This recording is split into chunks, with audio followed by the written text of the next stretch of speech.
The storm was a masterpiece. 600 years of existence had taught Darius the value of a perfectly curated aesthetic. And this was it. Rain, not a gentle spring shower but a tempestuous theatrical downpour, lashed against the window panes of the mortal world. Wind howled a mournful chorus through the eaves and skeletal branches of the autumn trees. Lightning, brilliant and stark, tore the bruised purple sky in two, each flash a divine spotlight for the drama about to unfold. He had waited 3 weeks for this specific confluence of barometric pressure and poetic misery. It was perfect. He stood across the street from her small, unassuming house, a shadow cloaked in more profound shadows.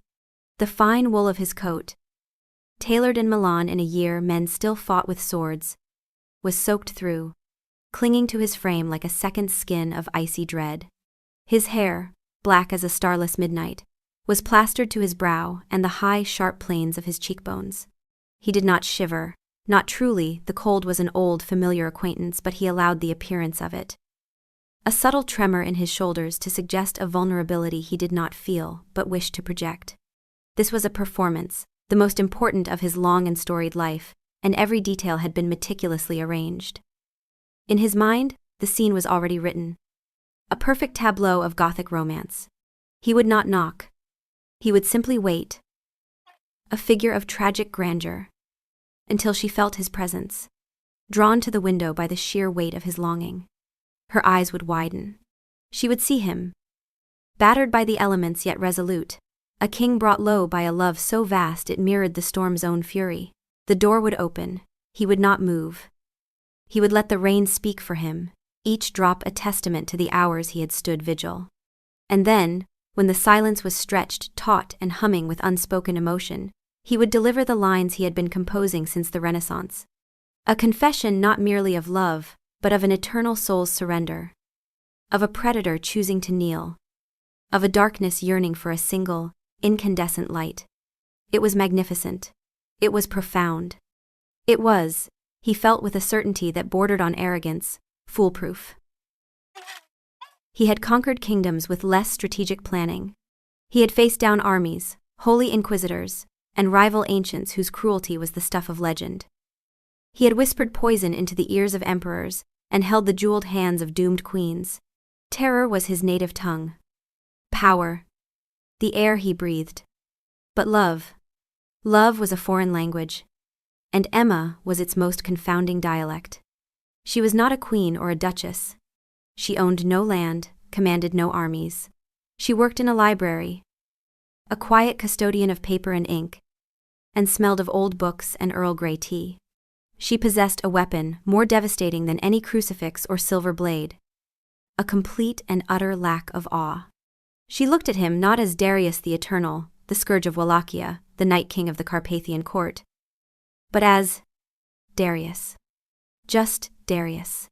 A man who was, in her frequent and unsparing estimation, a bit much. It was this quality that had undone him.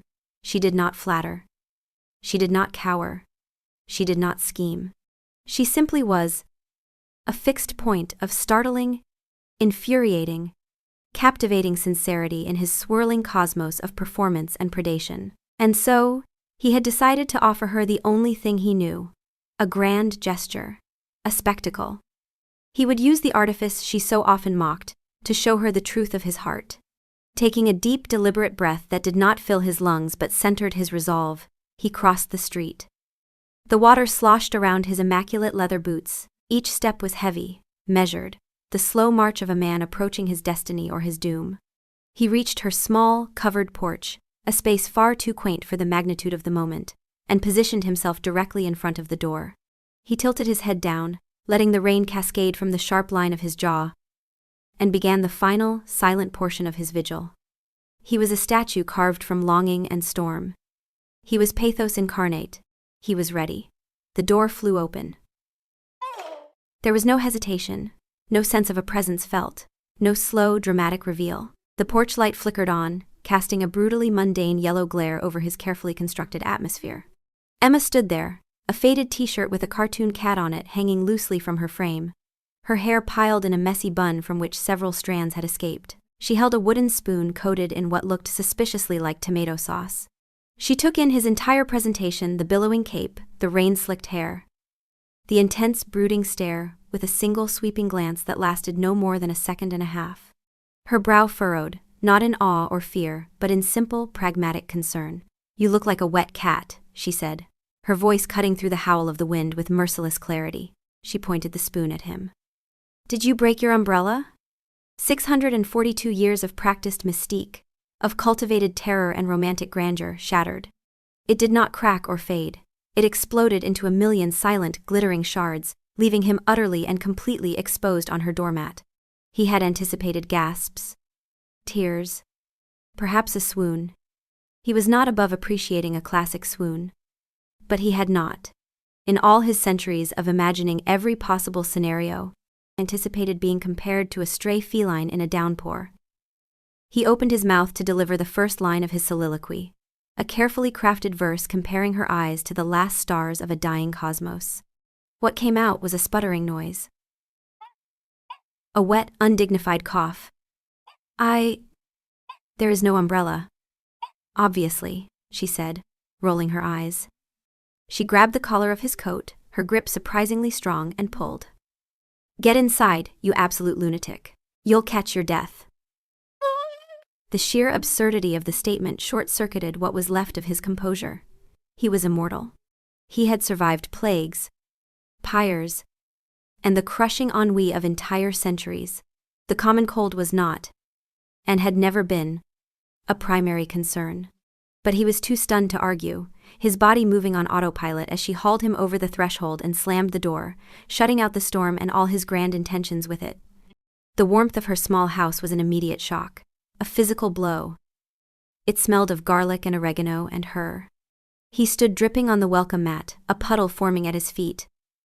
A king dethroned not by a rival but by a 5'4" librarian with sauce on her spoon.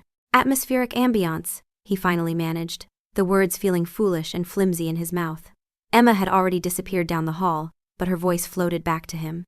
"It's called a monsoon, Darius, not ambiance. Stay there, don't drip on the hardwood." He stood, frozen in place, listening to the sound of a linen closet opening. He was Darius the Undying. He did not stay there. He did not take orders, and yet, his boots felt fused to the mat. He could hear the frantic, useless beating of his own dead heart. This was not going according to the script. The script was a smoldering ruin. She returned armed with a thick, fluffy towel that looked aggressively domestic. It was a cheerful shade of blue, embroidered with a small, smiling duck. He stared at it, as if it were a holy relic of a faith he could not comprehend.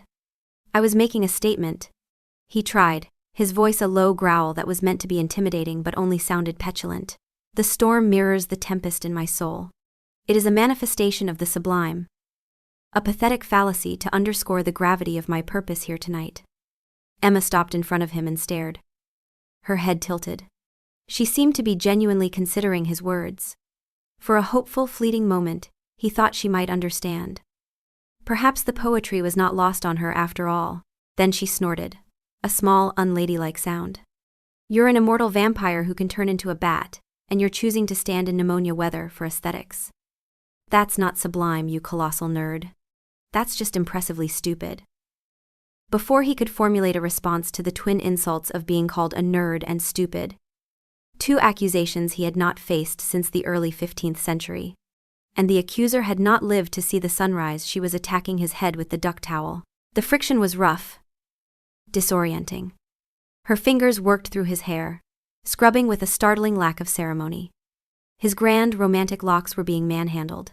He sputtered, trying to pull away, but she held him fast by the shoulder. "Hold still. You're dripping everywhere, wet cat." There it was again. Wet cat. A name. A designation. He had been called Lord of Shadow, Prince of Night, Blood Sovereign, Wet cat. The sheer unadulterated bathos of it was a physical pain. "That is not my name," he said through clenched teeth, the words muffled by terry cloth. "It is now," she said cheerfully, her voice right beside his ear. He could feel her warmth, the soft brush of her arm against his. It was maddening. It was intoxicating. Her hands were in his hair. Not with reverence or fear, but with the same practical efficiency she would use to dry a dog, or perhaps an actual cat she'd rescued from the rain. The indignity was a roaring fire in his chest, but beneath it, a different kind of heat was blooming, a slow, terrifying warmth that had nothing to do with humiliation. It was the heat of her proximity, the simple, undeniable fact of her touch. He had not been touched with such casual, unassuming care in centuries. Not since he was a mortal man with a life that was short and fragile and full of small, ordinary comforts. He had long since forgotten. She finally finished, pulling the towel away.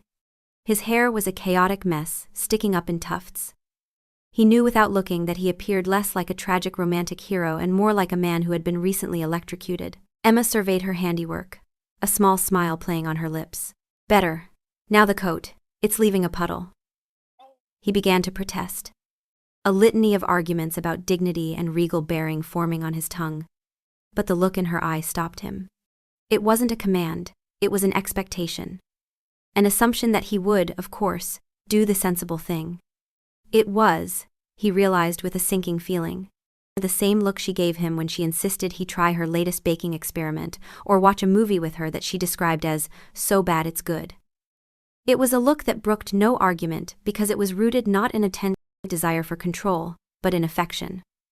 Slowly, as if his limbs were made of stone, he unbuttoned the magnificent Milanese coat and allowed her to take it from him. She hung it on a hook by the door where it dripped mournfully onto an old newspaper she'd laid down. He was left standing in his shirt and trousers, feeling stripped of his armor, his carefully constructed persona now lying in a damp heap by the entrance.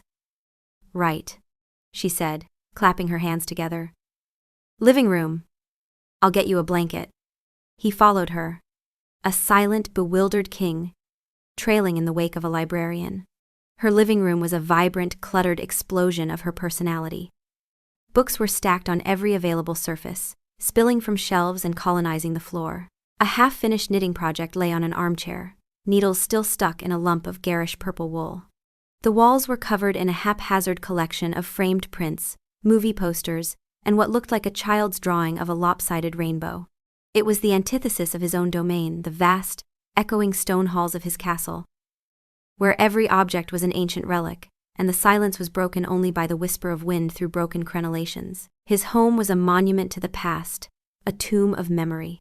Hers was aggressively, unapologetically alive. She pointed to the sofa, a comfortable-looking piece of furniture covered in a faded floral pattern. Sit. He sat. The cushions sighed under his weight. A moment later, a blanket was draped over his shoulders. It was a thick crocheted afghan of clashing colors, orange, brown, and a truly offensive shade of avocado green. It was heavy and surprisingly warm. He clutched it around himself, a dark lord of the night swaddled in a relic from the 1970 seconds. The scene was so profoundly undignified he felt a wave of metaphysical dizziness. I'm putting the kettle on, she announced from the adjoining kitchen. Hot chocolate or tea? Don't say blood. I'm not in the mood and you're not staining my mugs. Hot chocolate, he heard himself say, the words feeling alien on his tongue. He hadn't consumed anything so wholesome in over a century. His diet consisted of vintage blood types, decanted like fine wine, and on occasion, the bitter tang of despair from a particularly deserving sinner. Hot chocolate was for children, for mortals seeking comfort on a cold night. He was a being of eternal cold. What use did he have for comfort? He looked down at his hands, which were clenched in the hideous afghan. He was trembling, not from the rain, not from the chill, but from the sheer, overwhelming force of this domesticity. This casual, unthinking kindness. He had come here to offer her a grand, dark, epic love. A love of poetry and shadow, of storms and eternity, and she had responded by offering him a towel and hot chocolate. She returned with a steaming mug, placing it in his hands. It was warm, the ceramic radiating a gentle heat that seeped into his cold skin. He stared at it. On the side was a cartoon drawing of a smug-looking ginger cat, nearly identical to the one on her t-shirt, with the words, "You've cat to be kitten me right, meow." He felt a hysterical laugh bubble up in his chest, a completely foreign sensation. He suppressed it with the force of will that had bent nations to his whim. He would not laugh. He would maintain some last tattered shred of his dignity. Emma settled into the armchair across from him, curling her legs up underneath her. She picked up her knitting. The only sounds were the clicking of her needles and the dying patter of the rain against the window. The great, theatrical storm had exhausted itself, its fury spent, leaving behind a quiet, intimate stillness. His grand co-star had abandoned him. "So," she said, not looking up from her work. "You were out there getting soaked to make a statement. What was the statement?" He looked at her, truly looked at her. The soft glow of the lamp caught the stray hairs around her face, turning them into a golden halo. Her brow was furrowed in concentration on her knitting, her lips pursed slightly.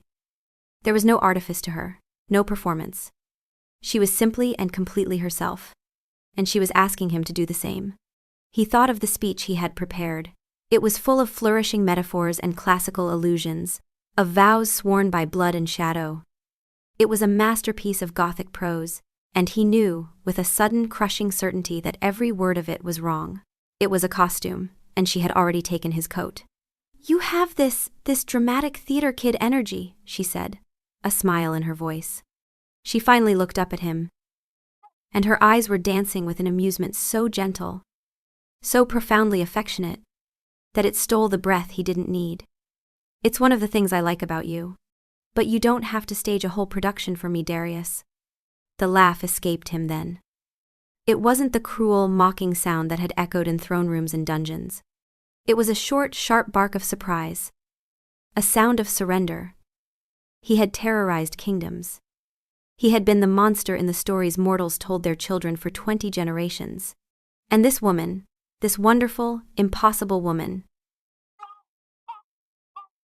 had just diagnosed him with dramatic theater kid energy. And she was right. He saw it with a clarity that was blinding. His entire existence had been a performance. The brooding, the capes, the carefully modulated baritone, the pronouncements of eternal sorrow. It was all a grand, lonely play he had been staging for an audience of none.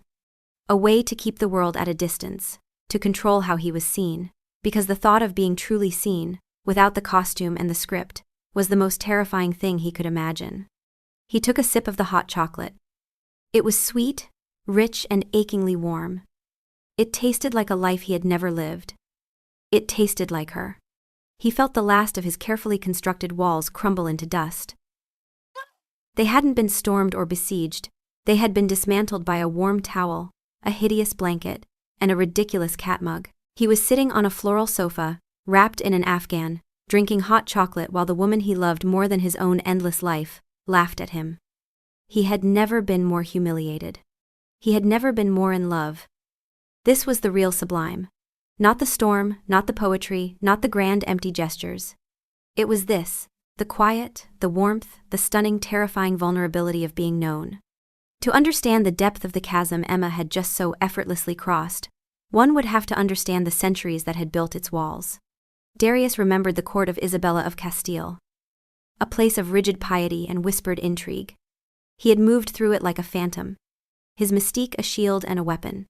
He had once stood in the gardens of the Alcazar of Segovia, moonlight silvering the roses.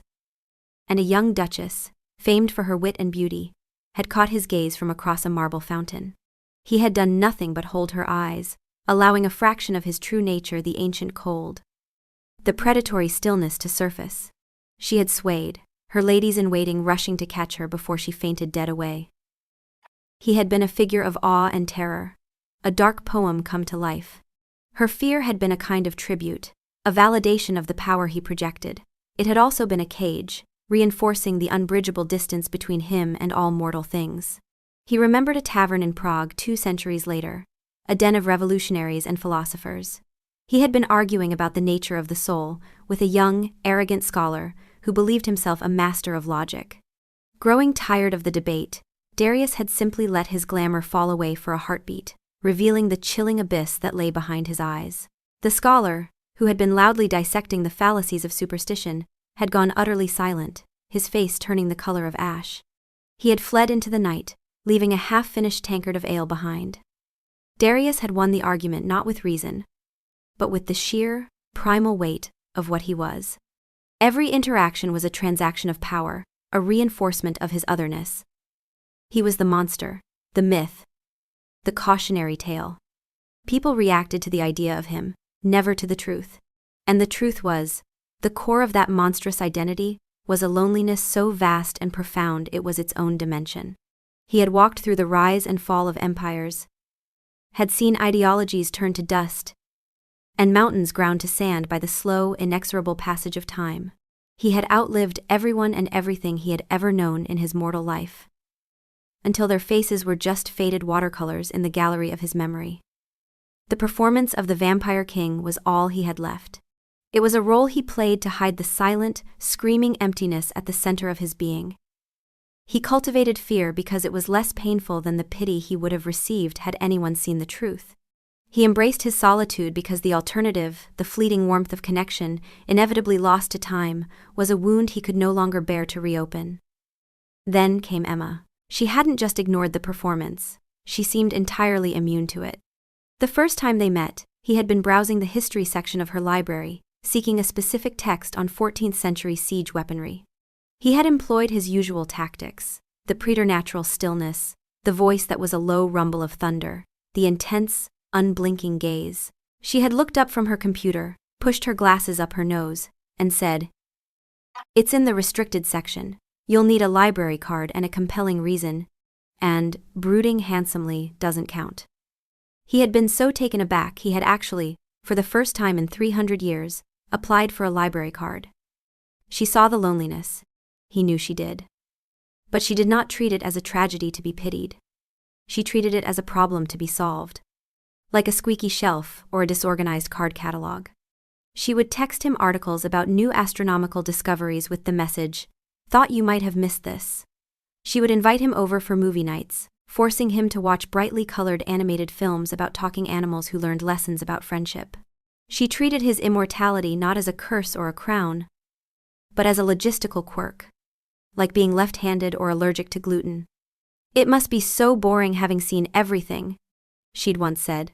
"They haven't even invented a new color in, a few centuries?" Her practicality was not a rejection of his nature, but an acceptance of it. She was not trying to change him. She was simply refusing to participate in the Gothic melodrama.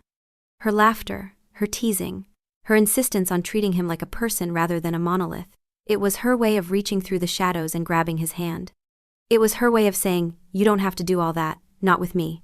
And now, watching him on her couch, swaddled in that ridiculous blanket, Emma felt a surge of something fierce and protective.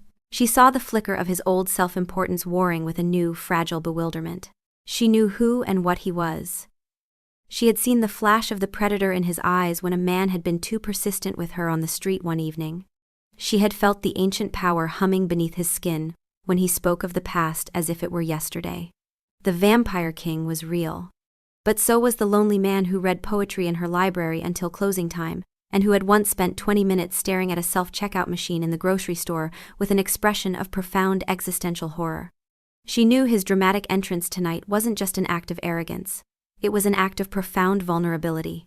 For a man like Darius, a grand theatrical gesture was the only way he knew how to be sincere. It was a suit of armor he wore into the battlefield of emotion. By choosing to stand in the rain, he was trying to offer her the biggest, most romantic version of himself he could conjure. And her response, calling him a wet cat, towel drying his hair, had been instinctive. It was her way of disarming him, of telling him that the battle was already over and he had already won. She didn't want the Vampire King and his storm-tossed soul. She wanted Darius, the colossal nerd who thought the pathetic fallacy was a solid basis for a confession. She wanted the man whose eyes held the weight of centuries but who could still be rendered speechless by a mug with a cat pun on it. He finally looked up from the mug, his dark eyes meeting hers. The guarded ancient quality was gone, replaced by something raw and uncertain. He looked younger than she had ever seen him. Like a man out of time, lost and weary and searching for an anchor. "The statement," he began, his voice quiet, stripped of its usual theatrical resonance, "was that I have traversed the ages in a state of profound and unrelenting solitude. I have seen civilizations crumble to dust and stars shift in their celestial courses. And I have witnessed it all from a distance that could not be bridged. He paused, his grip tightening on the mug. He held her gaze, and for the first time, he wasn't performing. He was just speaking. The solitude has become untenable. You are the first person in 400 years who has not looked at me with fear or avarice. You look at me and see a man who needs a towel. A small, sad smile touched his lips. I came here tonight to declare, with all the poetry I could muster, that my long night has found its dawn. That I am in love with you, Emma. He said the words simply, without flourish. They hung in the quiet room, more powerful than any storm. Emma put her knitting aside. She leaned forward, her heart aching with a tenderness so sharp it was almost painful. All his bluster, all his drama, it all boiled down to this one simple, human truth. He was lonely, and he was in love. She reached out, her hand covering his where it rested on the arm of the sofa. His skin was cool, but not cold. There was a faint, thrumming energy beneath the surface. I know, Darius, she said softly. Her thumb stroked the back of his hand.